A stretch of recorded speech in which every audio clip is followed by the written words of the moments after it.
Welcome to No Holding Back with me, Susan Estridge. Each week I'll have the privilege of talking with some of the biggest names from the worlds of media, politics, and law. Nothing is off the table. I'll be speaking my mind and encouraging my guests to do so as well. Today we have a truly special guest. Samantha Geimer has a story that has captured the hearts, challenged perspectives, and above all, exemplifies resilience. Please join me in extending a warm welcome to Sam. She has been on a journey the likes of which you may have heard about. She was just 13 when Roman Polanski raped her as a young girl, took advantage of her, fed her quaaludes, fed her champagne. Her name became synonymous with a scandal that has rocked the world. And she survived. And she not only survived, but she has triumphed. And she has emerged not as a victim, but as a survivor who has really been a beacon of hope and an advocate for change. Her resilience in the face of adversity is truly inspiring. Today, she joins us to share her remarkable story, shedding light on the complexities of forgiveness, of hope, of victimhood, and of survival. Please join me without further ado in welcoming Samantha. Samantha, I am so full of respect for you. I can't tell you. It's just an amazing story, and you've done amazing to survive it all. Thank you so much for inviting me, and I am humbled by that amazing introduction. I'm happy to speak with you. We women have lots of things to talk about these days. Well, tell me, just for those who haven't heard it, can you tell us your story and how you managed to survive it and come out so triumphant from what had to have been just a searing and terrible experience? Well, my story is that when I was 13, I was a young aspiring model and actor. I ended up on a photo shoot with Roman Polanski for a European magazine. And that after a couple photo shoots, this resulted in him having sex with me, and I was only 13, so highly illegal, very inappropriate. So, for that evening, you were right, there was drinking. I took a quaalude, or no, I took a piece of a quaalude because I was a curious teenager. But that quickly became a scary situation. And, so then the event happened, the sex. And when I got home, my sister overheard me. She told my mom called the police. So that's kind of maybe surprisingly, that's when all the craziness of trauma really started, was that the aftermath of it. So Well, the craziness started when yeah, I mean, it's a complicated story, so I'm trying to, like, how do you abbreviate it? So this happened to me. I was thrust into the media spotlight. It was just agony for that year of being portrayed negatively and having reporters show up at my school and graduation and camped outside my house. Eventually we had really unbelievable problems with a really corrupt judge. It was about a year later when he left the country. I was flown to Pennsylvania. And then it all quieted down for a really long time, which was nice. I went on with my life. And then, as I knew the future would bring, this has intruded into my life in ways big and small, generally to do with the media or the legal system, not so much with Roman. And here I sit after writing a book and just trying to tell my story because people get it so wrong. And I guess, hey, we survive because there's no choice, right? What's the point of falling apart? And we all have things in life, and people have been through much worse than me. So I have come out the other side, of course, a stronger person, and just, I guess I'm willing to take the hand I've got and make the best out of that. And That's probably something my mom taught me. Well, that's the most important lesson in life, I think. But what did everybody get wrong about your story? I mean, your story is pretty awful. Well, I mean, the thing about my story is you think that, or not you, I'm sorry. The thing about my story is people think because this older man had sex with me, that was an awful, horrible, tragic, just I've heard a lot of words be used to describe that. Um, but the part of my story that's awful is what the media and the judge did and what the court did. So, to me, I mean, just to be clear, this illegal, inappropriate, a very unkind thing to do to me when I was just almost 14. But to me, it was just sex I didn't want to have. And felt like I was stupid. And why am I drinking? And why am I taking pills? And why am I posing with my top off? And oh, look, shockingly, suddenly, here I am in what then in hindsight looked like something you might have seen coming. That was a bad thing, but I was okay. I had a boyfriend. I was sexually active. I wasn't, I was, it was, I'm sure it was confusing and it wasn't a nice thing. And I knew it was wrong. And maybe if I had more time to worry about what that may or may not have done to me, we don't know what would have happened then. But the reality of it is, it was the police, the hospital, the police station, getting snuck into the DA's office the next morning, having everybody call me a liar, and my mom and I hookers and whores, and until they found the evidence in his room, which was pictures and the pill, like things I described, then suddenly the police believed me. But my reality was people parked outside of my house, everybody insisting this is something that I wanted. My mom sold me to him. I am being forced to speak over and over to all these adult men who were, for the most part, not very nice, and, asked me really inappropriate questions, I thought. So that, and then that continued for weeks and months, and till I got sent away, for summer, and then sent away eventually when they thought the judge was finally going to be able to take this. When Roman left, I left. The judge had broken the plea arrangement 3 times. He was just actively speaking with media on the phone in chambers. Most people don't understand. Okay, so the first thing is, I was okay after having that unpleasant sexual experience. I was not horrifically traumatized. And then the second part is, this judge is treating me worse than Roman ever did, and making deals. He called my mom. He said, "What is this? A mother-daughter hooker team in open court in front of everybody in there?" So I have this like abusive judge who just wants a trial. He doesn't care about me. He doesn't care about what Roman did. This is a celebrity. Judge Rittenband relished these cases and kept a scrapbook. He had reserved a courtroom next to his for foreign press. So it didn't matter. He wanted me on the stand, and the psychiatrist they did make me see said I was fine, but I wasn't going to be if there was a trial and they put me on the stand. So I was living in fear of that, in fear of people were going to find out. My mom's an actress. We're trying to stay anonymous. The phone's ringing off the hook. My mom changes the phone number. So that's the first year of this. And now this is a story that almost 50 years later I have never been able to separate myself from. I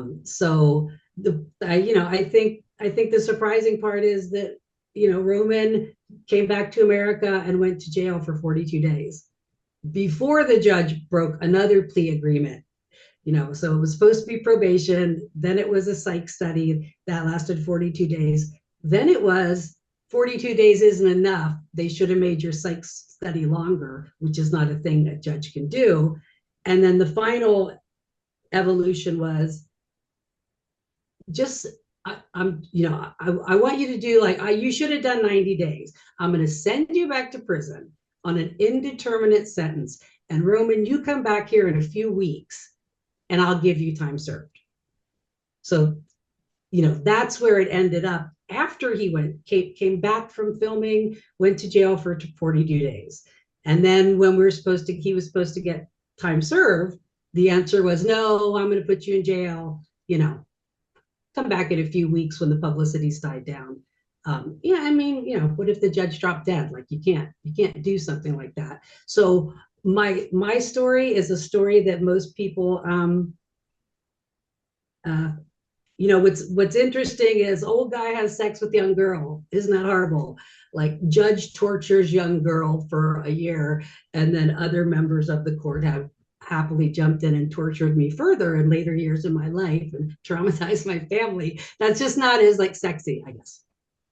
Yeah, but I mean that's the legal system victimizing you a second time. I mean, It was I wrote a book about crazy. that. I mean, how the Yeah. legal system victimizes women. And you were a prime example of being victimized by the legal system that was supposed to protect you and serve you. And what was this judge's problem? Was he just a publicity hound? I mean, what was he trying to do? Judge Rittenband loved celebrity cases. Being an LA judge, he kept a scrapbook of his cases he's a scrapbook of news clippings about cases he had ruled on. He kept it in his chambers. It's not like he kept it at home. Like he kept it there to take out and show people at court at his job. Look at all the famous things I've done. So he was a celebrity-seeking, chauvinistic judge. Just one of those entitled, powerful men who he was concerned only with how he looked and the publicity he got. And as far as if Roman hurt me or what happened to me at all, or he did not, those things were the farthest thing from his mind. So his misconduct and corruption might have been the weird thing is this is a current topic now. And I've been saying for almost, was it 40 years? I've been saying 45 years. I've been saying this stuff happens when the court turns against you.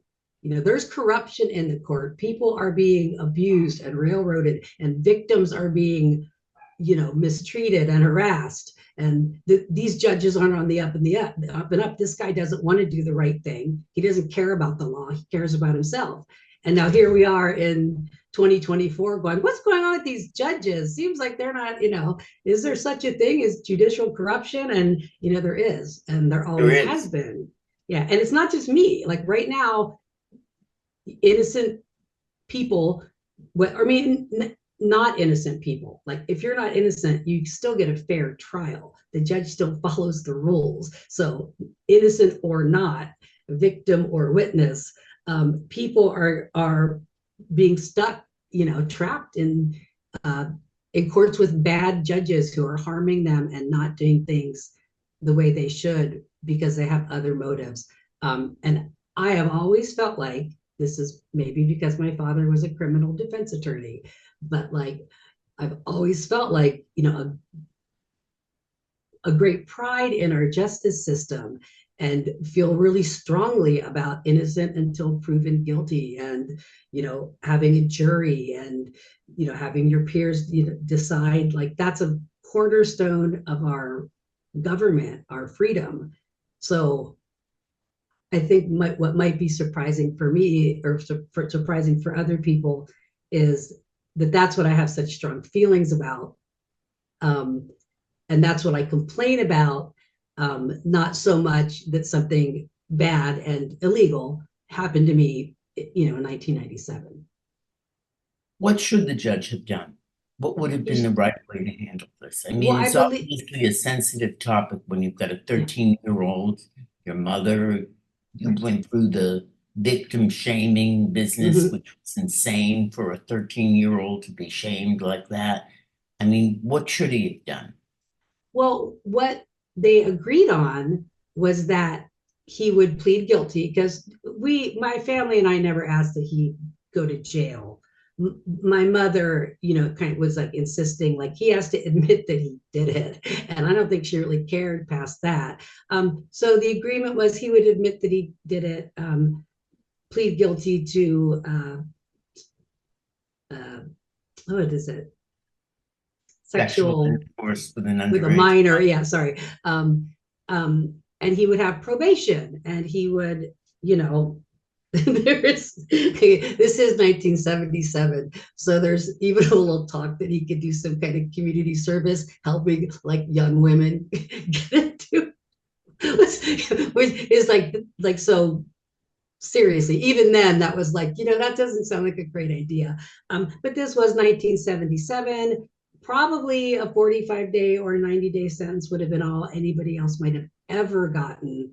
um, we weren't pressing for anything more than we were. I mean, I don't think my mom cared if he even got probation, but the deal was he'll get probation, he'll do all the things he needs to do, he'll admit he did it, he'll apologize, he'll get probation, he'll have been convicted of it, and then we all, then it's settled. So that's would have been my preference. I didn't when Judge Rittenband saw him at Oktoberfest in Europe while he was supposed to be filming and took offense, that's when he made him come back to do the mentally disordered sex offender uh, study at Chino.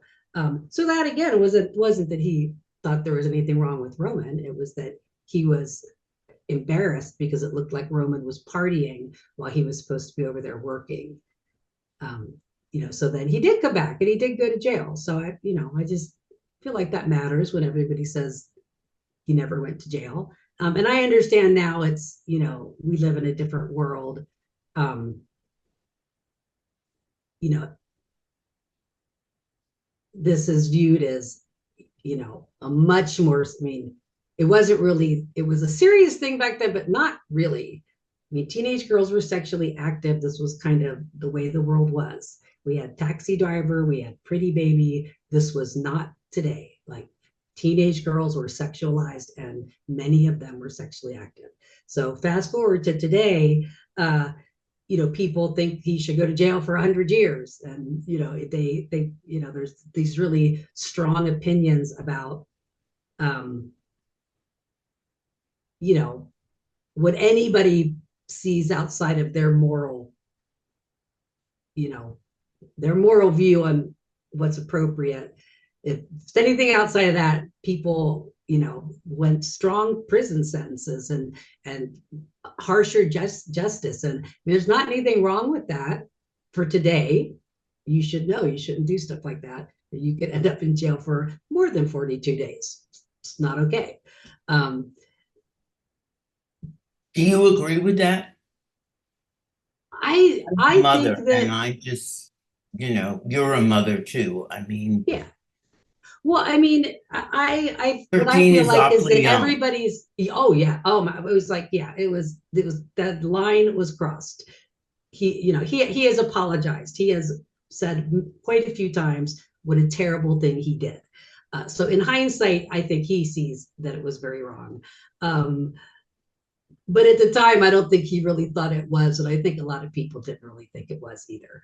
But it was, and I am happy that women today are living in a different world.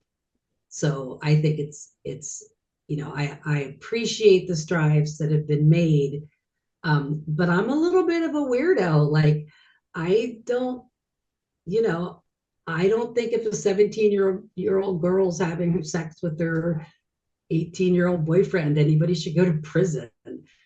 So like, I feel like there's a lot of gray area, and there's just every case is unique, and it matters what happens to you and who did it and how you were treated and how you feel about it.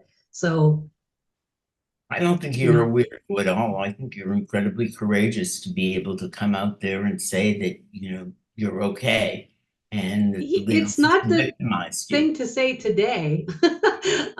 But I can't help that I grew up in a time when sex was a natural, normal activity that everybody had, and it wasn't damaging or shameful, and you weren't harmed by it, and you weren't dirtied or devalued. Like, so I didn't feel that way. I just felt like, well, that was really shitty, but I didn't feel bad about myself.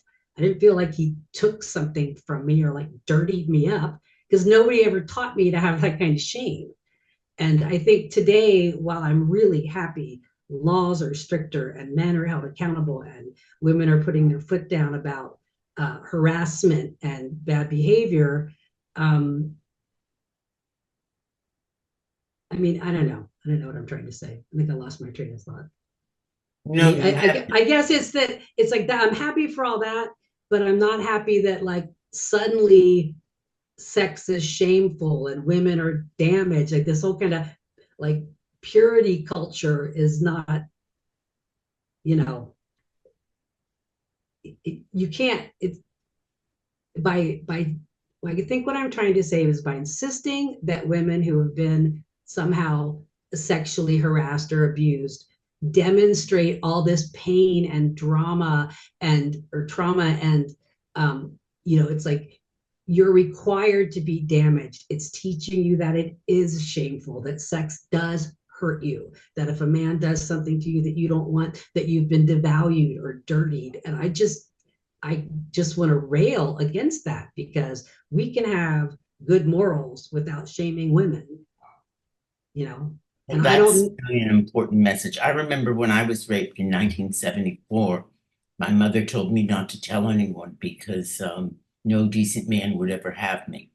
Oh, well, that's harsh, man. I mean, we're like, don't tell anybody, but just because it's easier that way, right? Not because you should be ashamed, but like you don't want all that trouble. But No, and yeah, I so told times have everybody. changed. I mean, I'm happy times have changed, but like, are we really doing less shaming women? I think we're we're putting women in a really difficult place because you can't say, yeah, I was assaulted, I was date raped, I had a bad experience, and say like, but I'm fine. And because then it's like there's something wrong with you. If Right, people, it's like women, your value is in your vagina. How much has that been used? That it wasn't. right. Did you like it? It's like it's just a disgusting, archaic attitude towards women. Um, and I don't like that this goes along with some of the progress that we've made. I guess is what I'm thinking. How do you separate the two? Which two? The fact that we have to be shamed and traumatized Well, I in think order to be taken seriously. I do it by saying unpopular things that nobody wants to hear. So, like, I mean, my opinion on the Me Too movement is that should have been something for all women to be able to come together on and support each other and realize that this is very common, and let the men in our lives know that this is really common, and you are turning a blind eye to this unpleasant, that most or many of us have been sexually assaulted and harassed, and it's going on right in front of you. And we can get support from each other, but also educate men that they can help us out with that. And instead, it turned out to be like a venue or for famous artists or actresses to go after the industry that they're in, which is really crummy. And I agree, they have every right to speak out against their the directors and producers, whoever it is that's pushing them around and abusing them. But it turned out to be like a famous club for people who wanted to get back at like other celebrities and other famous people. So instead of people just going, yes, this happened to me and it happened to you, it was more like, oh, I want to join. You know, I have a story. I would also like to be like famous actresses complaining about other famous people. It's like it was glamorized somehow rather than made serious. And I don't think encouraging people to view themselves as victims is a positive thing. I mean, there's plenty of people who are victims. There are people who have been through terrible things. And while I can say I'm fine, it's because what happened to me wasn't mean or violent or ugly. It was just like inappropriate and wrong and scary. But it wasn't like, you think of Elizabeth Smart, you think of Amanda Knox. I think of women, my friend who was abducted from out front of my house and raped at 10, right? Like people, Right. maybe you're not okay. Maybe you are traumatized and maybe you have a lot of pain. It's going to take you a lot of time to work through it. And that's okay to take as long as you need to get over things. but it shouldn't be required and performative and treated like, like a positive thing to never heal. It shouldn't be a badge of honor that you're never going to get better because this thing happened to you and you'll never be the same. And that's what people say. I'll never be the same. So, maybe you won't, but Are you the same? I am not the same. I, like, nobody in my family is the same. But what happened to me was the media, the press, the judge. Like, after all that, and then after when Roman was arrested in Switzerland because another powerful man decided that he wanted to run for higher office and used my case as a vehicle for that. Once again, I'm getting drug out there. After everything that happened before and everything that happened then and all the things that have happened in between that I write about in my book, just people showing up, unpleasant things. Yeah, I am not the same. I would never be the same after that year. No one in my family was the same. Nobody, there was no OJ trial. There was no celebrity case of the century. It was like we were just first timing it out there. I had no idea any of this was going to happen to us, and now it seems so obvious. Like, well, if you call the police and say a famous person did something to you, what do you expect? But then it was like, we were shocked. I don't think my mom thought it through far enough to even wonder if this might be in the media. And then suddenly it's everywhere. So after that, yeah, it was, and everyone felt so bad. Everyone felt so guilty. My mom, my stepfather, probably my father, my sister. Everyone was like, we should have protected her. How do we let this happen? So I'm okay. My family is just guilt ridden. All this stuff is happening. So yeah, I won't be the same. But we're not the same in life. Week to week and month to month, things happen and we change. And I advocate for strength if you can have it. And I feel like what happened to me is so less serious than what happens to other women that, like, I'm not much, how can I be much of an advocate saying, oh, I'm fine, when what happened to me just wasn't that big of a deal to me. And in comparison to what happens to other women is really kind of not a thing. So, I don't want anybody to feel like they need to be okay and get over it. Like, everybody takes their time. Everybody should have their own voice. You make, like, you go to the police or you don't. You make that choice. And that's a personal choice. There's benefits and downsides both ways, but you make that choice and that's okay. And you got to respect the choices women want to make, and you got to give them the time and support they need to recover from whatever event and fallout from that event has happened to them. But I think all of us, with any woman in our life who's been abused, the first thing we would want for them is to be better, to feel good, to, like, be okay. Right. So I don't see why that's discouraged. I think it should be encouraged. Was leading a seminar of rape crisis counselors and rape treatment people, and it was after the Kobe Bryant situation, and I said to them, if it was your daughter, would you have called the police? And no one raised their hands. Well, it took a long time for me to realize why my mom called the police. I mean, honestly, I think I spent, I spent some time as an angry teenager that, right the year after that for all the reasons. But I think I was angry at my mom and I kind of blamed her. And I was like, why would you,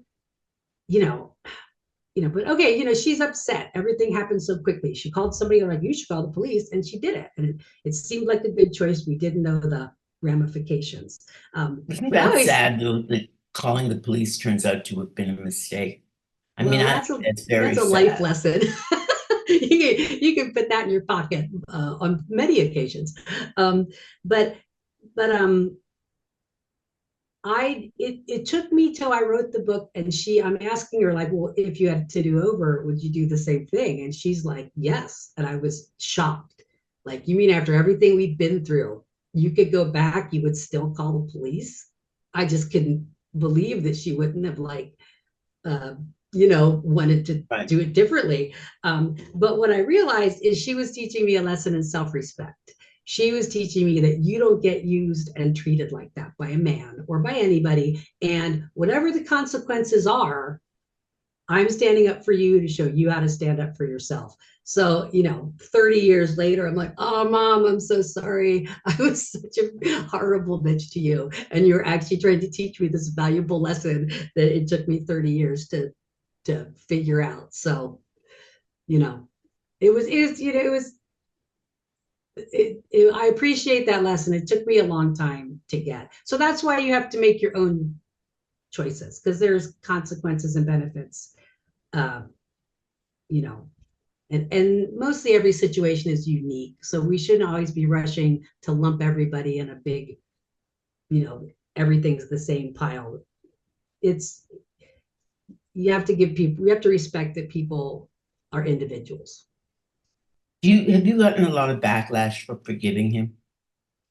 Yeah, like even for my own kids, it's just people get so upset and it's hard for them to understand. Like I forgave him the next day. He was the least of my problems. I could have never thought about him again. I am being grilled. I am being medically examined. I am having the DA ask me if I'm sleeping with my stepfather. And these days, my mom was never there, not 1 minute, not 1 second. They separated us from the beginning to the end. The DA's office, I had a woman come in and stand behind me. Like they didn't treat you like they treat you now. So They treated you like dirt. yeah, it was hard. I mean, are you sleeping with your stepfather? I mean, that's so, and then wonder why I'm not mad at Roman. Like, and then the judge, that all that abuse was very deliberate. I felt like Roman did something stupid and he was wrong and he was clearly paying the price and obviously sorry. Like they're like, he's arrested. And I'm like, well, I guess he's sorry now. I mean, I didn't feel great about it, but it was like, well, I'm sure if you could take it back, you would, and you'd probably apologize. So, I forgave him right away because he wasn't really the one trying to hurt me. It was everybody else. So it's a weird circumstance to be in. The thing is, it's just that is my circumstance. So people don't want to understand the whole story, and it's easier to have victims and monsters and black and white. But I mean, I met him recently. So, this is 50 years of fighting a corrupt legal system that has put us both and our families all through hell. So, there is a common cause there. We've become like allies in trying to resolve this case, which is, I'm not sure if there are any open cases sitting in the Los Angeles court that have been there longer than mine. Is there any resolution in sight?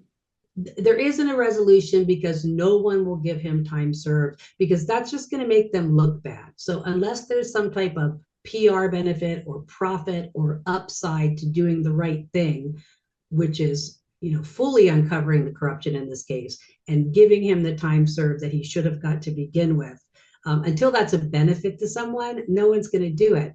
And, I mean, I have nothing against the current DA, but that is the way that place works. They still protect Judge Rittenband. I can't believe recently they finally released Roger Gunson, the assistant DA's testimony from back then about all the corruption that had happened.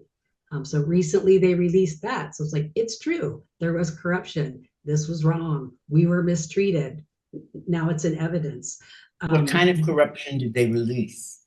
Well, it was conversations between one of the DAs and Judge Rittenband. So besides making promises in chambers of plea deals, but not documenting them like they're correctly supposed to be documented, besides asking reporters on the phone what they thought he should do and how they thought it would make him look in front of the participating attorneys. Also, David Wells, a DA in the office, is the one who came up with the idea. It's like, well, you can't put him in jail because he'll appeal, right? You can't sentence him to jail because he'll appeal. So if you want to get him in jail, go for the mentally disordered sex offender diagnosis, and then you can put him in jail, and there's nothing he can do to avoid that. Like, that's illegal. That is not appropriate. That is not, diagnostic studies are not to be used as sentences.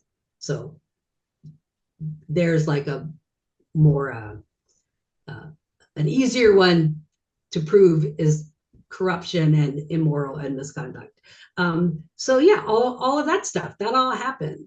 That judge broke the rules and went after me and went after Roman in ways that,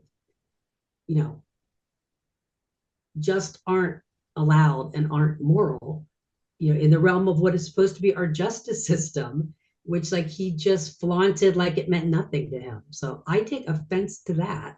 Like I take offense to what Roman did to me, but I take offense to what that judge was doing to our system of justice, because that's way more important than Roman. This is a judge sitting on the bench, someone that should be honest and you should respect, and they should be fair, and they are counted on to do the right thing. And then this guy does all the horrible things he did to us.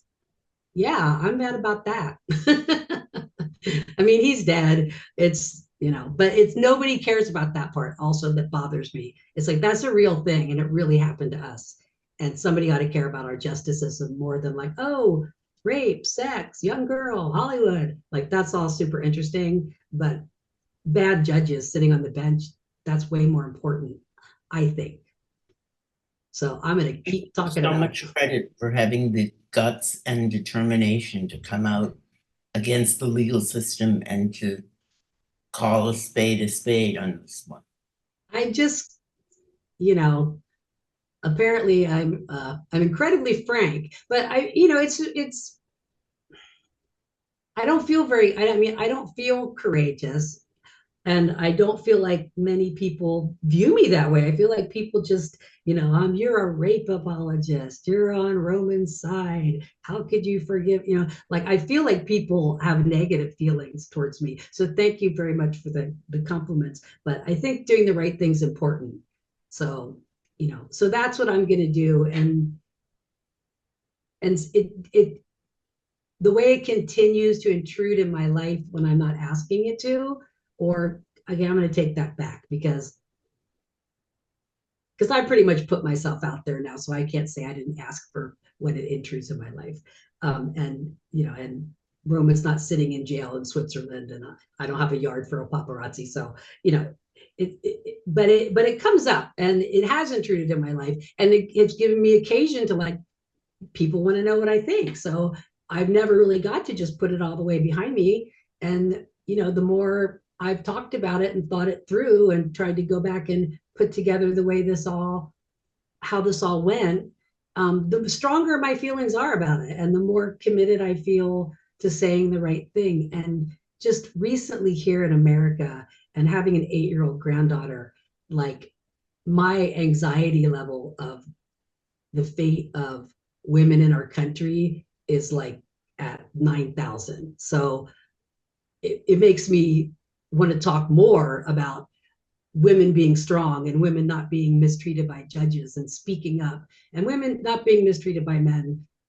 Right now, there's a lot of things coming at women. So I'm not sure whether it's state and county governments or judges or rapists or sexual harassers. It's like, it's a lot of things happening all at once. But it is an opportunity to speak up and encourage women to persevere, even if it's difficult. And I'll continue to say that what the judge did was wrong. And I'll continue to say that what Roman did was a very bad thing, but that I was okay. And it's because that's the truth. So for a very long time, people have been poking me to have damage and be a victim and say it was worse than it was. And people have been exaggerating it.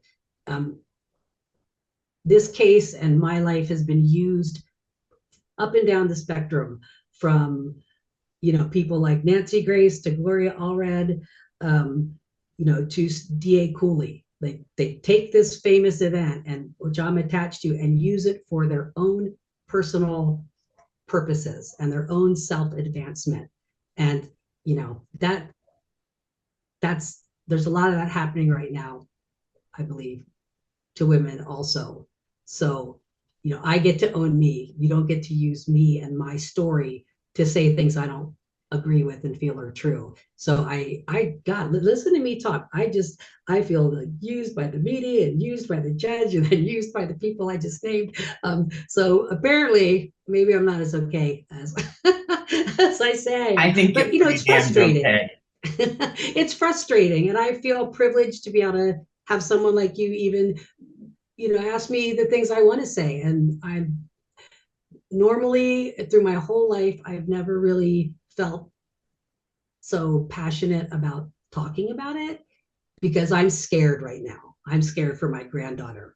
And I feel like as a woman, somewhere my generation must have dropped the ball. And I need to speak up with my story because that might be helpful, um, you know, for other women or in the scheme of things to make the world a better place, or make America. I'm not going to fix the world, but make our country a better, safer, more equitable place for women, for men, for everybody. But my niche, I'm a woman, and my granddaughter's 8, and yeah, like I'm scared and upset, and I really want to talk about it.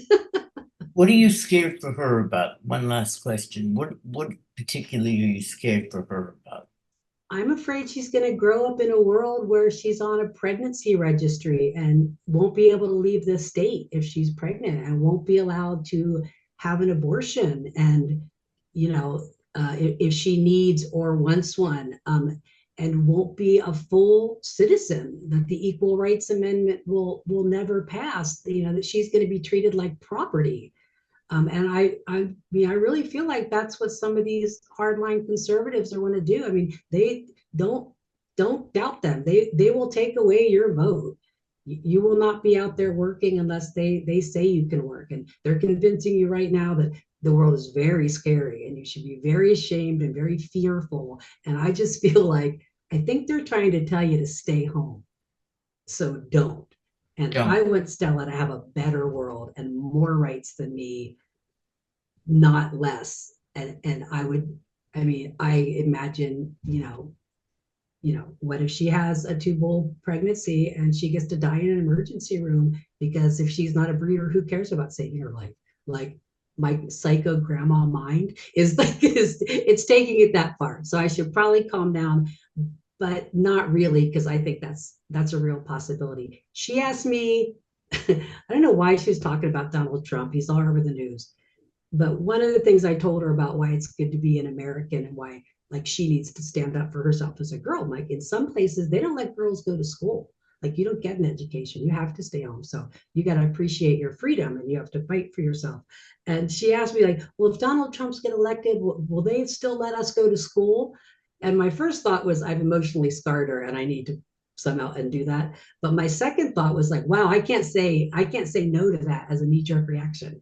Like, will they still let girls go to school? And it was like, and then, of course, told her, oh, sure, absolutely not. That would never happen. Girls, but in my mind, I thought, like, wow, they, I mean, I don't think that'll happen, but I can't tell you that I'm not worried that it could go that far. Samantha, it has been such a pleasure to talk to you, and I give you so much credit. I congratulate you on your survival and your success and your willingness to speak out, because Thank that you. is so important. Well, You've I been really listening. appreciate it. You've been listening to No Holding Back with me, Susan Estridge. Thank you to Samantha Geimer for a great conversation. Tweet us at No Holding Back FM, and if you enjoyed this episode, please share the link on social media. You can sign up to receive an email when a new episode drops at our website, noholdingback.fm. Thank you very much for listening, and I'll see you next time on No Holding Back.